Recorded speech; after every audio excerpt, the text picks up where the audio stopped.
Hello guys, welcome back to cric talks with Kiran. India England 4ാം test മത്സരത്തിന് നാളെ മാഞ്ചസ്റ്ററിലെ old ട്രാഫോർഡിൽ തുടക്കം കുറിക്കുകയാണ്. ഇപ്പോൾ ഈ സീരീസിനെ പറ്റി പറഞ്ഞു കഴിഞ്ഞാൽ 2-1 ഇംഗ്ലണ്ട് മുന്നിലാണ്.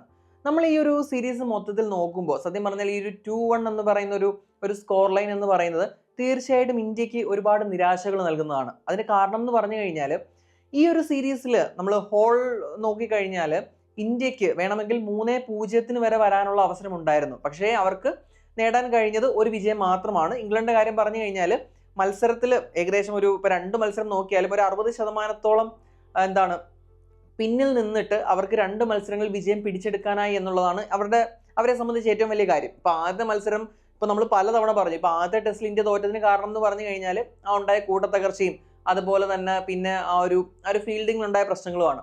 ഇനിയിപ്പോൾ രണ്ടാമത്തെ ടെസ്റ്റ് ഇന്ത്യ വളരെ അനായാസം വളരെ മികച്ച രീതിയിൽ തന്നെ ജയിച്ചു. അതായത് ഇന്ത്യ ജയിച്ച മത്സരം വളരെ മികച്ച രീതിയിൽ ജയിച്ചിട്ട് തോറ്റ 2 മത്സരം കഷ്ടിച്ചാണ് തോറ്റു കൊടുത്തത്. ഇപ്പോൾ ഇനി 3ാമത്തെ മത്സരത്തിലേക്ക് വന്നു കഴിഞ്ഞാൽ ഇന്ത്യക്ക് പറ്റിപ്പോയെന്ന് വെച്ച് കഴിഞ്ഞാൽ ഒന്ന് നമ്മുടെ ഒരു ക്യാച്ച് മിസ്സായി. നമ്മുടെ ജെയിമി സ്മിത്തിന്റെ ഒരു ക്യാച്ച് മിസ്സായി. അങ്ങനെ ഒരു എക്സ്ട്രാ 50 റൺസ് ആ ഒരു ഇന്നിങ്സിൽ വന്നു.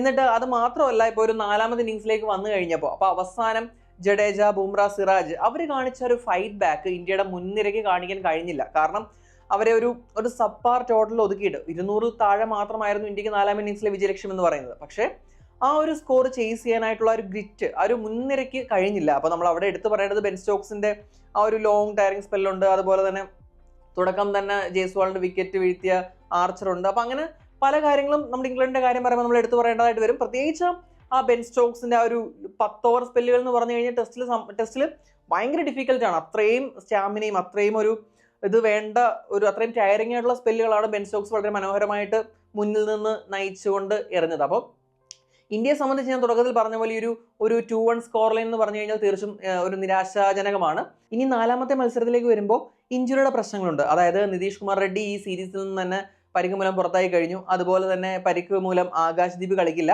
അങ്ങനെ പ്രധാനമായിട്ടൊരു 2 സെറ്റ് ബാക്സ് ഇന്ത്യൻ ടീമിലുണ്ട്. ഇനി ഇംഗ്ലണ്ട് ടീമിന്റെ കാര്യം പറഞ്ഞു കഴിഞ്ഞാൽ ഷോയബ് ബാഷർ ഇപ്പോൾ അവസാന ഇന്നിങ്സിൽ പന്ത് എറിഞ്ഞ് തന്നെ ലെഫ്റ്റ് ഹാൻഡിൽ ഒരു ചെറിയ ഫ്രാക്ചർ വെച്ചിട്ടാണ്. അപ്പോൾ എന്തായാലും ബാഷർ കളിക്കില്ല. പകരം ലിയാം ഡോസൺ ആണ് അവരുടെ ടീമിൽ വരുന്നത്. അത് അവർ ഓൾറെഡി പ്ലേയിങ് 11 കഴിഞ്ഞ മത്സരങ്ങളിലേക്ക് പോലെ തന്നെ പ്രഖ്യാപിച്ചു കഴിഞ്ഞു.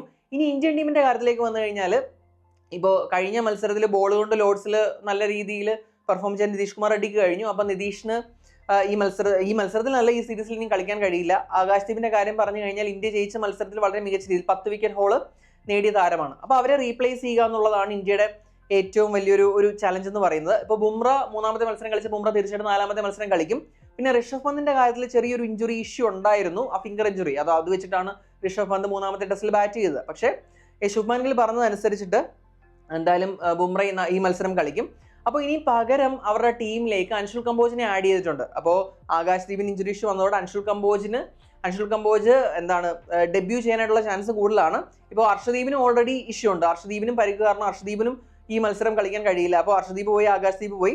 ബുംറ എന്തായാലും കളിക്കുന്നതോടുകൂടി പിന്നെ ഒരു സ്ലോട്ട് അവിടെ പേസ് ബോളിംഗ് സ്ലോട്ട് വരും.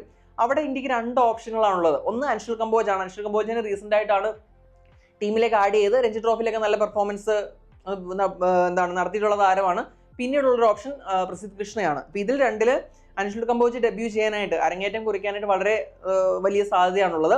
ഇനി നിതീഷ് കുമാർ റെഡ്ഡിക്ക് ഒരു പകരം വെക്കാൻ എന്ന് പറഞ്ഞു കഴിഞ്ഞാൽ അത് കുറച്ച് ട്രിക്കിയാണ്.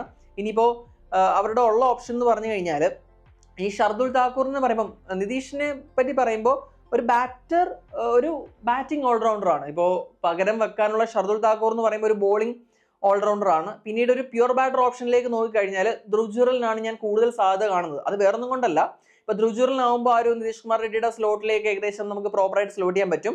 ഇനി അല്ലാത്ത 2 ഓപ്ഷൻ ഉള്ളത് ഒന്ന് സായി സുദർശനാണ്. സായി സുദർശനെ ആണെങ്കിൽ 1 ഡൗൺ കളിപ്പിക്കണം. അപ്പോൾ കരുൺ നായരുടെ പൊസിഷൻ വീണ്ടും മാറ്റി 6ാമത് കൊണ്ടുവരേണ്ടി വരും. പിന്നീട് അവരുടെ ടീമിലുള്ള അഭിമന്യു ഈശ്വറിന്റെ കാര്യം എടുത്തു കഴിഞ്ഞാലും എന്തായാലും നമ്പർ 5-6 കളിപ്പിക്കാൻ പറ്റില്ല. 5 പന്തിന്റെ സ്ലോട്ടാണ്. അപ്പോൾ പകരം കരുൺ നായരനെ വീണ്ടും അങ്ങോട്ടും ഇങ്ങോട്ടും തട്ടേണ്ടി വരും. അതൊരു ടെസ്റ്റ് ടീമിനെ സംബന്ധിച്ച് അതൊരു ഭൂഷണമായിട്ടുള്ള കാര്യമല്ല. എന്ന് വെച്ച് കഴിഞ്ഞാൽ ഇപ്പോൾ കരുൺ നായറിന് ഒരു ലോങ് റോപ്പ് കൊടുക്കുകയാണെങ്കിൽ ആ ഒരു നമ്പർ 3യിൽ തന്നെ കൊടുക്കുന്നതായിരിക്കും നല്ലത്. അല്ലാതെ ഇടയ്ക്ക് 6 കൊടുത്തു, ഇടയ്ക്ക് 30 കൊടുത്തിട്ട് ഒരു ബാറ്റർ ഫെയിൽ ആയി കഴിഞ്ഞാൽ പിന്നെ അയാളെ കുറ്റം പറയുന്നതിൽ വലിയ അർത്ഥമില്ല. അതുകൊണ്ട് തന്നെ എൻ്റെ അഭിപ്രായത്തിൽ ധ്രുവ് ജുറലിനായിരിക്കും സാധ്യത. ഇനി ബോളിങ്ങിനുള്ള ഇത് നോക്കിക്കഴിഞ്ഞാൽ ചിലപ്പോൾ നമ്മുടെ ഷർദുൽ താക്കൂർ വരാൻ സാധ്യത കാണുന്നുണ്ട്. അല്ലാതെ 2 ഓപ്ഷൻ ഞാൻ പറഞ്ഞ പോലെ സായി സുദർശനും അഭിമന്യു ഈശ്വറിനും ഒക്കെയാണ്. ബട്ട് ആ ഒരു പൊസിഷൻ നോക്കുമ്പോൾ ഞാൻ പറഞ്ഞ പോലെ ധ്രുവ് ജുറലിന് സാധ്യത കാണുന്നുണ്ട്. അവിടെ വരുമ്പോൾ ഒരു ബോളിംഗ് ആണ് ഒരു ഇഷ്യൂ വരുന്നത്. കാരണം നിതീഷ് കുമാർ റെഡ്ഡിയുടെ കാര്യം പറഞ്ഞാൽ നിതീഷ് കഴിഞ്ഞ മത്സരത്തിൽ അത്യാവശ്യം നന്നായിട്ട് ബോൾ ചെയ്യുകയും ചെയ്തു. പിന്നീട് അവർക്കൊരു പണ്ടെന്ന് പറഞ്ഞ രീതിയിൽ എടുക്കാവുന്നത് കുൽദീപ് യാദവിനെ ടീമിൽ കൊണ്ടുവരിക എന്നുള്ളതാണ്. അപ്പോൾ അതും അവർക്കൊരു ചോയ്സ് ആണ്. അപ്പോൾ അങ്ങനെ പല ചോയ്സ് അവർക്കുണ്ട്. അപ്പോൾ എന്തായാലും നാളെ നമുക്ക് കാര്യം അറിയാം. ഇനിയിപ്പോൾ ടീമിലേക്ക് വന്നു കഴിയുമ്പോൾ ഓൾറെഡി ഞാൻ ഇന്ത്യൻ ടീമിന്റെ കാര്യം പറഞ്ഞു. ഇനി നമ്മുടെ ഇംഗ്ലണ്ട് ടീമിന്റെ കാര്യം പറഞ്ഞു കഴിഞ്ഞാൽ ഓൾറെഡി അവർ പ്ലേയിങ് ലോൺ പ്രഖ്യാപിച്ചു കഴിഞ്ഞു. ഷോയബ് ബാഷറിന് പകരം ലിയാൻ ഡോസൺ എത്തും. അപ്പോൾ അത് മാത്രമാണ് അവരുടെ ടീമിലുള്ള ചേഞ്ച്. ഇനി പിച്ചിന്റെ കാര്യത്തിലേക്ക് വന്നു കഴിഞ്ഞാൽ മാഞ്ചസ്റ്ററിലെ ഓൾഡ് ട്രാഫോർഡ് എന്ന് പറയുന്നത് ഇപ്പോൾ കഴിഞ്ഞ മത്സരങ്ങളൊക്കെ നടന്ന പിച്ചുകളെ അപേക്ഷിച്ച് കുറച്ചുകൂടെ ക്യുക്കറാണ്. അതായത് കുറച്ചുകൂടെ പേസും ക്യാരിയും ഒക്കെ കിട്ടുന്ന പിച്ചാണ്. അപ്പോൾ അതുപോലെ ആ ഒരു പേസ് ബോളിങ്ങിനെ നന്നായിട്ട് കളിക്കാൻ കഴിയുന്ന പ്ലേയേഴ്സിന് അത്യാവശ്യം നന്നായിട്ട് സ്കോർ ചെയ്യാൻ പറ്റും. ഇല്ലെങ്കിൽ കുറച്ച് സ്ട്രഗിൾ ചെയ്യാൻ സാധ്യതയുണ്ട്. അതായത് നല്ല സ്പൈസി ആയിട്ടുള്ള, അത് മാത്രമല്ല നല്ലൊരു പേസും ക്യാരിയും കിട്ടുന്ന പിച്ചൊക്കെ ആയിരിക്കും.